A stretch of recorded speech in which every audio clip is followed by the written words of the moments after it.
Assalamualaikum warahmatullahi wabarakatuh. Kami dari kelompok 10 yang beranggotakan saya Mutiara Medina. Saya Taim Syariza. Di sini kami akan mempresentasikan hasil analisis kami mengenai hubungan antara rasio murid per guru dan indeks pembangunan manusia atau IPM di Provinsi Sulawesi Tengah tahun 2024. Presentasi ini merupakan bagian dari tugas mata kuliah statistika dan kami telah mengolah data dari situs resmi Badan Pusat Statistik atau BPS. Harapan kami semoga materi yang kami sampaikan dapat menambah wawasan kita semua mengenai pentingnya pendidikan dan dampaknya terhadap pembangunan manusia. Selanjutnya yang poin pertama yaitu deskripsi data. Pada tahap awal, kami mengumpulkan data dari BPS mengenai 13 kabupaten dan kota di Sulawesi Tengah. Kami mengambil dua variabel. Variabel X, yaitu rasio murid per guru di jenjang pendidikan menengah. Variabel Y, yaitu indeks pembangunan manusia atau IPM, yang merupakan indikator penting untuk menilai kualitas hidup masyarakat suatu daerah. Rata-rata rasio murid per guru dari data yang kami kumpulkan ada 14,7, sedangkan rata-rata IPM adalah 70,2. Dengan jumlah pengamatan lebih dari 10, data ini cukup representatif untuk dianalisis menggunakan metode regresi linear sederhana. Selanjutnya yaitu grafik data dan garis regresi. Pada grafik berikut kami menampilkan sebaran data dalam bentuk diagram bencar atau scatter plot. Titik biru pada grafik mewakili masing-masing kabupaten atau kota dan menunjukkan nilai rasio murid per guru yaitu sumbu X serta IPM-nya yaitu sumbu Y. Garis merah yang kami tambahkan adalah garis regresi linear yang diperoleh dari proses perhitungan dengan persamaan Y sama dengan 13,57 ditambah 3,84X. Garis ini menunjukkan bahwa secara umum semakin tinggi rasio murid per guru, maka nilai IPM cenderung meningkat. Ini bisa diartikan bahwa daerah-daerah dengan proporsi guru yang cukup cenderung memiliki pembangunan manusia yang lebih baik. Selanjutnya yaitu uji asumsi kenormalan. Sebelum kita membangun model regresi, kita harus memastikan bahwa data memengaruhi asumsi dasar regresi, yaitu salah satunya kenormalan distribusi. Nah, di sini kami melanjutkan uji kenormalan dengan menghitung nilai skewness atau kemencengan dan kurtosis atau keruncingan untuk kedua variabel. Hasilnya nilai Z skewness dan Z kurtosis untuk IPM dan rasio guru semuanya berada di dalam rentang min 1,96 hingga plus 1,96. Berdasarkan standar statistik, ini menunjukkan bahwa kedua variabel berdistribusi normal, sehingga kita bisa lanjut melakukan analisis regresi dengan valid.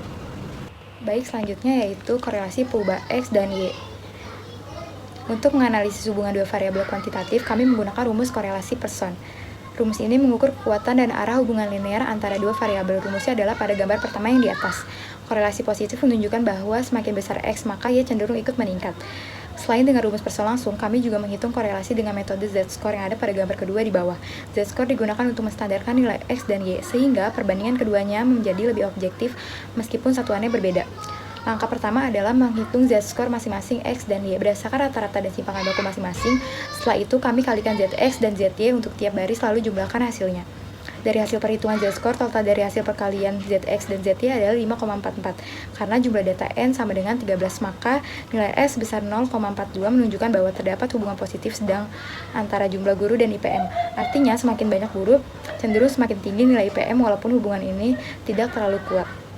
Dengan nilai korelasi 0,42, hubungan antara jumlah guru dan IPM bersifat sedang dan positif. Ini berarti peningkatan jumlah guru di suatu daerah dapat berkontribusi terhadap peningkatan IPM walaupun bukan satu-satunya faktor. Selanjutnya, model regresi linear. Setelah proses perhitungan, kami mendapatkan model regresi linear sederhana, yaitu Y sama dengan 13,57 ditambah 3,8X. Artinya, setiap kenaikan 1 unit rasio murid per guru, nilai IPM diperkirakan akan meningkat sebesar 3,84 poin. Model ini membantu kita memprediksi IPM suatu daerah berdasarkan pendidikan, khususnya rasio antara murid dan guru. Ini membuktikan bahwa faktor pendidikan memiliki hubungan erat dengan kualitas hidup masyarakat. Selanjutnya yaitu uji F dan uji T. Nah, selanjutnya kami melakukan uji F untuk melihat apakah model regresi secara keseluruhan yaitu signifikan. Hasil perhitungan menunjukkan bahwa nilai F hitung yaitu sama dengan 2,36. Sedangkan nilai F table yaitu sama dengan 4,84. Karena F hitung lebih dari F table, maka model regresi belum signifikan secara keseluruhan.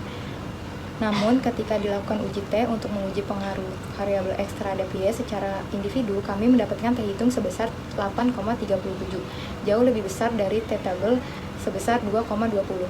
Hal ini berarti bahwa variabel rasio murid per guru berpengaruh signifikan terhadap IPM secara individual, meskipun model secara keseluruhan belum sempurna. Selanjutnya, kesimpulan. Berdasarkan hasil analisis kami, dapat disimpulkan bahwa yang pertama terdapat hubungan positif antara rasio murid per guru dengan IPM. Yang kedua, data berdistribusi normal sehingga analisis regresi layak digunakan. Yang ketiga, meskipun model belum signifikan secara keseluruhan, namun variabel rasio guru berpengaruh nyata terhadap IPM.